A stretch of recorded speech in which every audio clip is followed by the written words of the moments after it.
आंध्र प्रदेश के deputy CM पवन कल्याण ने UP के सीएम योगी आदित्यनाथ की प्रशंसा की।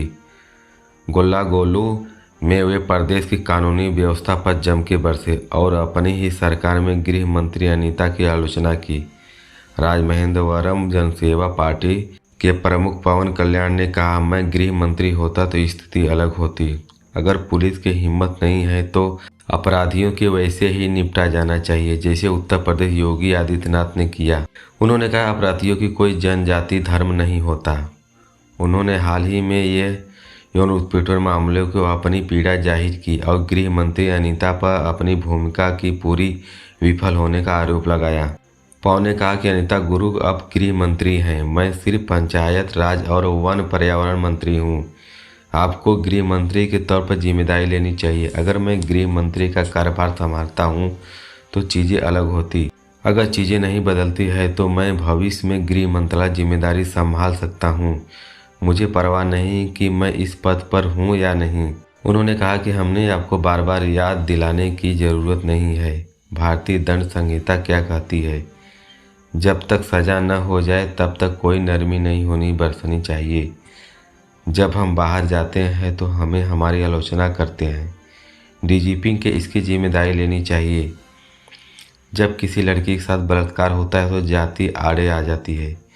क्या जाति बलात्कार के आरोपियों की गिरफ्तारी में बाधा डालती है? कौन सा कानून कहता है कि अपराधियों को छोड़ दिया जाना चाहिए? पवन कल्याण ने बयानों की आंध्र प्रदेश की राजनीति में हलचल मचा दी है। अनीता उनकी सरकार का हिस्सा है। इसके बावजूद पवन आज पुलिस की व्यवस्था के खिलाफ टिप्पणी की। पवन कल्याण सनातन धर्म की रक्षा के लिए विशेष बल नरसिंह वराही के गठन की घोषणा की। उन्होंने कहा कि यह कदम उनकी धर्मनिरपेक्षता और संविधान के प्रति सम्मान के किसी भी प्रकार की कमी नहीं लाएगा। सभी धर्मों का सम्मान किया जाना चाहिए, लेकिन किसी की तरह अपमान के सहन नहीं किया जाएगा। पवन कल्याण ने इस पर चेतावनी दी कि यदि कोई समूह या व्यक्ति में किसी अन्य धर्म का अपमान करता है तो उसकी पार्टी में बर्दाश्त नहीं करेगी। हर हिंदू को अपने धर्म सम्मान करने के साथ अपना अनुशासन भी सीखना चाहिए। यूपी के सीएम योगी आदित्यनाथ ने 2002 में हिंदू युवा वाहिनी नाम की एक संगठन बनाया था। इसका एक लक्ष्य हिंदू की विचारधारा में फैलना और समाज पर छुआछूत और ऊंच नीच की भावना को मिटाता था। संगठन 2004 से 2009 में 2014 के लोकसभा चुनावों के महत्वपूर्ण भूमिका निभाई, जिसमें योगी आदित्यनाथ की राजनीतिक पहचान बनी। 2017 तक संगठन के सदस्यों की संख्या लगभग 15 लाख हो गई थी। हिंदू युवा वाहिनी का मुख्यालय गोरखपुर में है। हालांकि अब यह संगठन सियासी तौर पर ज़्यादा सक्रिय है। योगी आदित्यनाथ 19 मार्च 2017 को सीएम बने। तब से लेकर अब तक उत्तर प्रदेश पुलिस और बदमाशों के बीच लगभग 12,500 से ज़्यादा मुठभेड़ हुई। इन मुठभेड़ों में 207 आरोपी ढेर हुए, 6,500 से ज़्यादा घायल हुए, करीब 27,000 आरोपी पकड़े गए। मेरठ जोन में सबसे ज़्यादा 66 क्रिमिनल मुठभेड़ में ढेर हुए। इसके बाद वाराणसी जोन में 21, आगरा में 16 आरोपी पुलिस मुठभेड़ में मारे गए। आजमगढ़ जिले में कोतवाली नगर क्षेत्र में धर्मशाला के पास सिलेंडर ब्लास्ट का मामला सामने आया है। ब्लास्ट के बाद आग लग गई। मामले की जानकारी मिलते ही आसपास के लोग इसके मामले में सूचना पुलिस को दी, फायर ब्रिगेड को दी। मौके पर पहुंचे एसपी सिटी शैलेंद्र लाल और कोतवाली प्रभारी शशि मौली पांडे सहित फायर ब्रिगेड की टीम मामले की जांच में जुड़ गई। आरोपी युवक में दिमाग का इलाज चल रहा है। घटना की जानकारी मिलते ही फायर ब्रिगेड 2 गाड़ियां मौके पर पहुंच गई। सिलेंडर ब्लास्ट के कोई घायल नहीं हुआ है। हालांकि जिस पर ब्लास्ट हुआ है उसके घर की दीवार क्षतिग्रस्त हो गई।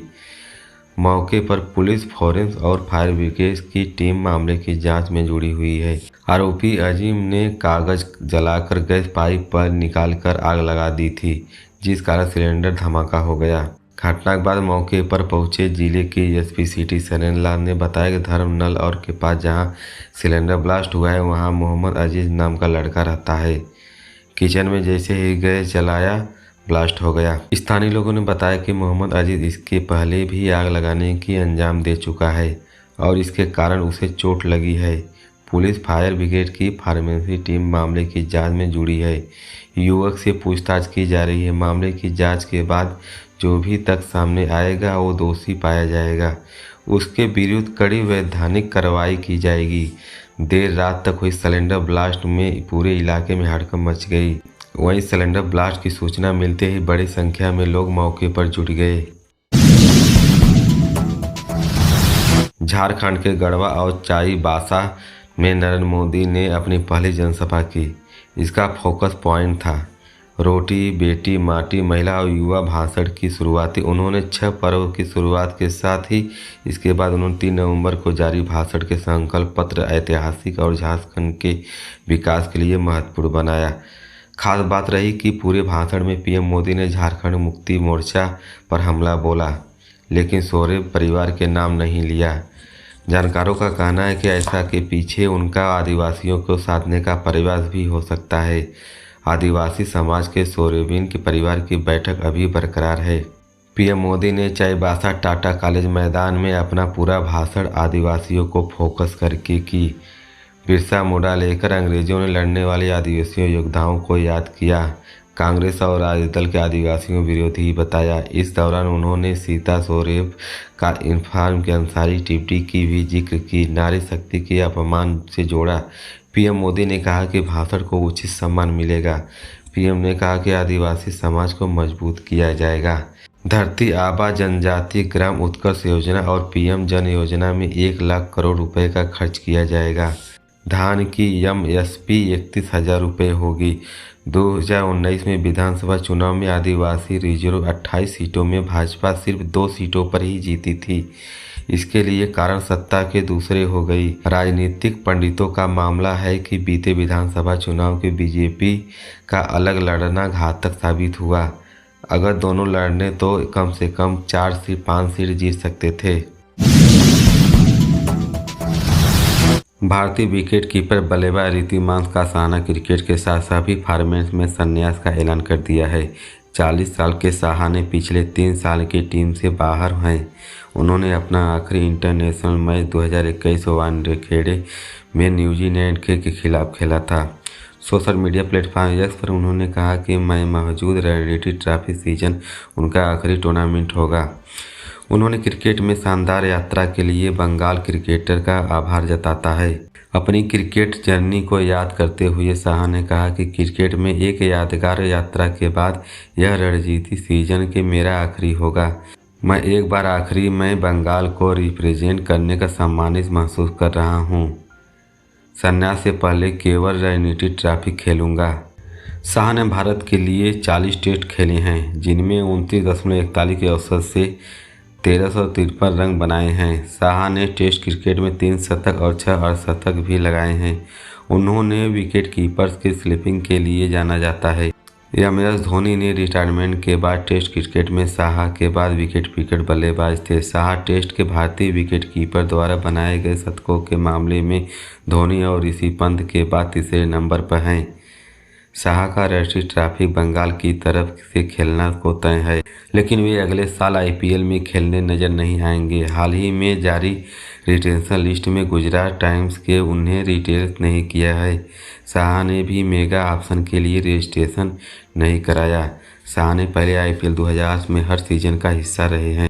लीग के उन्होंने 170 मैचों में 127.57 स्ट्राइक रेट से 2934 रन बनाए हैं।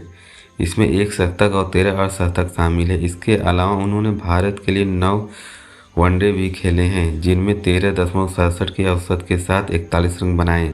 आईपीएल में वे Kolkata Knight Riders, Chennai Super King, Punjab King, Sunrise Hyderabad, Gujarat Titans के लिए खेल चुके हैं। फर्स्ट क्लास क्रिकेट में करीब 15 साल बंगाल के लिए खेलने वाले साहा ने पिछले सीजन में त्रिपुरा में बंगाल संघ क्रिकेटर के साथ एक अधिकारी के विवाद के कारण साहा ने बंगाल टीम छोड़नी पड़ी थी। हालांकि भारत में पूर्व कप्तान बीसीसीआई के पूर्व अध्यक्ष सौरव गांगुली से बातचीत के बाद साहा ने बंगाल लौटने का फैसला किया। भारतीय टीम विकेट बल्लेबाज ऋद्धिमान साहा ने क्रिकेट के सभी फॉर्मेट का संन्यास का ऐलान कर दिया। इसके बाद उन्होंने साहा ने ऑनलाइन सर्च कर रहे हैं। पिछले 30 दिनों में गूगल ट्रेंडिंग को देखने के साफ समझ आता है कि साहा को सर्च करने का ग्राफ तेजी से बढ़ रहा है। बॉर्डर गावस्कर ट्रॉफी के पहले भारतीय विकेट कीपर बल्लेबाज एकर राहुल ने ध्रुव रिजर्व के ऑस्ट्रेलिया के इंडिया ए के क्वाइट को ज्वाइन करेंगे। इंडिया इस समय ऑस्ट्रेलिया दौरे पर है। दोनों टीमों के बीच इस वक्त 2 मैचों की अनाफेसी टेस्ट की सीरीज खेली जा रही है। 7 नवंबर को शुरू होने पर दूसरे टेस्ट मुकाबले के लिए बीसीसीआई ने रविवार को राहुल और ध्रुव जेनरल को मैच प्रैक्टिस के लिए ऑस्ट्रेलिया भेजने का फैसला लिया है। केएल राहुल ने न्यूजीलैंड के साथ हुई सीरीज के केवल बेंगलुरु टेस्ट में टीम के शामिल किया गया है, जिसमें उन्होंने 0 और 12 रन बनाए थे। इसके बाद उन्हें 2 मैचों की टीम से बाहर कर दिया गया था। वहीं रूलेल के पहले मैच में ऋषभ पंत ने चोटिल हो जाने के बाद भी विकेट कीपर के तौर पर कीपिंग की थी। राहुल और ऋषभ के न्यूजीलैंड के खिलाफ सीरीज में ज़्यादा गेम टाइम नहीं मिलता है। ऐसे में बीसीसीआई सिलेक्शन कमेटी इस दोनों प्लेयर्स के मंगलवार की सुबह ऑस्ट्रेलिया भेजने का फैसला किया है। वे मेंबर गुरुवार को खेले जाने वाले दूसरे अनाफेक्स टेस्ट का हिस्सा होंगे। 22 नवंबर के पर्थ पर शुरू होने वाले बॉर्डर गावस्कर ट्रॉफी से पहले भारतीय टीम को इंडिया ए के साथ प्रैक्टिस मैच में खेलना था, जिसमें कैंसिल कर दिया गया है। बीजीटी के लिए भारतीय टीम 2 मैचों में ऑस्ट्रेलिया के लिए रवाना होगी। न्यूजीलैंड से 3.0 से क्लीन स्वीप के बाद भारतीय टीम कप्तान रोहित शर्मा ने प्रेस कॉन्फ्रेंस से बॉर्डर गावस्कर के ट्रॉफी के सवाल पूछे जाने पर कहा कि मैं 19 प्लेयर्स के क्वाइट के साथ ट्रेवल्स कर रहे हैं और हम प्रैक्टिस के लिए 3 दिन गए थे। ऐसे मुझे नहीं पता चलता कि सभी कोच तैयारी के लिए कितना समय लगेगा। हम चाहते हैं कि सभी मैचों के लिए पर्याप्त टाइम मिले। प्रैक्टिस में मैच कैंसिल कर दिया गया है, जिसमें प्लेयर्स नेट से ज़्यादा प्लानिंग के बैटिंग मिलते कर सकते हैं।